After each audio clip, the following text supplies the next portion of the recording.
பார்ப்பாங்க பள்ளிவாசல்ல ஒவ்வொரு வக்துக்கும் பாங்கு சொல்லப்படுது. ஏன் பாங்கு தெரியுமா?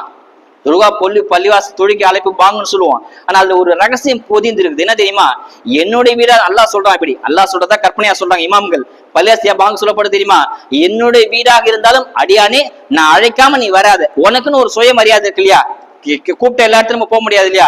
யார் கூப்பிடாங்களோ அவங்க ஒரு கல்யாணத்துக்கு ஒரு போற ரோட்ல போறோம், ஒரு ஏதோ கல்யாணம் தெரிஞ்ச கல்யாணம் இருக்கிற நம்ம உள்ள போவோமா? போக மாட்டோம். ஏன்னா எனக்கு பத்திரிக்கை வைக்கல, நான் எப்படி போவேன், என்ன சொல்லவே இல்லை போ அப்படின்னு சொல்லுவோம் இல்லையா?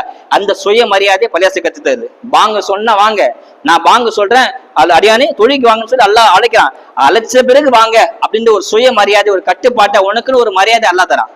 பாங்க ஒவ்வொருத்துக்கும் பாங்கு சொல்லப்படுது. ஏன்னா தொழுகை டைம் ஆயிடுச்சுப்பா, வா அடியானே வா, வெற்றியின் பக்கம் வா, ஹையால சலா, தொழுகையின் பக்கம் வா, ஹையால பலா, வெற்றியின் பக்கம் வா, அல்லாஹு அக்பர், அல்லாஹ் தான் பெரியவன். வியாபாரம், மனைவி, மக்கள், கொடுக்கல் வாங்கல், லாபம் நஷ்டம் எல்லாம் ஒண்ணு இல்ல, சும்மா தூசி தான். அல்லாஹ் அக்பர், அல்லாஹ் தான் பெரியவன். பள்ளிவாசலுக்கு வா அப்படின்னு சொல்லி நான் அழைக்கிறேன், அதுக்கப்புறம் நீ வா அப்படின்ற ஒரு சுய மரியாதை, ஒரு கண்ணியத்தை, ஒரு கட்டுப்பாட்டை கற்றுத்தரக்கூடிய இடம் தான் இந்த பள்ளிவாசல். இந்த மாதிரி நிறைய விஷயங்கள்ல பள்ளிவாசல் நம்ம கத்துறது. சாதாரணமா ஒரு பள்ளிவாசல் தொழுகு போறோம், என்னங்க இதெல்லாம் இவ்வளவு விஷயம் இருக்கான்னு சொன்னா நிறைய விஷயங்கள்ல, நிறைய ஒழுக்கங்கள்ல கத்துத்தரக்கூடிய உன்னதமான இடம் தான் இந்த பள்ளிவாசல். நிறைய பேர் தெரியுதே இல்லை, வரோம் போறோம் சும்மா நிக்கிறோம், அஜித் எது ஓர தொழுறோம் போறோம், அப்படி கிடையாது. பள்ளிவாசல்ல எவ்வளவு ஒழுக்கம் கத்துத்தருது பாருங்க. இன்னும் நிறைய நன்மை பள்ளிவாசல் இருக்குது. சலாசம் சொல்றாங்க, என் பேர் என்னன்னு சொன்னா உங்க பேர் அப்துல் காதர், நீங்க சுலைமான் ரஹ்மான் அப்படின்னா ஈமான்தாரி கிடையாதா? ஹதீஸ் சலாசம் சொல்றாங்க, யார் பள்ளியோட தொடர்பு வச்சிருக்காங்களோ அவங்க தான் உண்மையான முஸ்லீம், முஃமின். முஃமின்னா பேரளவுல நான் என் பேர் இப்ராஹிம், என் பேர் ரஹ்மான், நான் பெரிய முஸ்லீம் அப்படின்னு அர்த்தம் கிடையாது. அல்லாவுடைய பாதையில நீங்க ஓட்டரா இல்லைன்னா நீங்க முஸ்லீமா இருக்கலாம், நீங்க ரேஷன் கார்டுல முஸ்லீமா இருக்கலாம். ஆனா அல்லாவுடைய ரேஷன் கார்டுல எப்படி யார் தெரியுமா முஸ்லீம்? யார் பள்ளிவாசல் தொடர்பு வச்சுக்கிறாங்களோ அவன் தான் முஃமின். சாட்சி சொல்லுங்க, யார் பள்ளியோட தொடர்பு வச்சுக்கிறாங்க அவன் தான் முஃமின், சாட்சி சொல்லுங்க என்பதாக சலாசம் ஹதீஸ் சொல்றாங்க.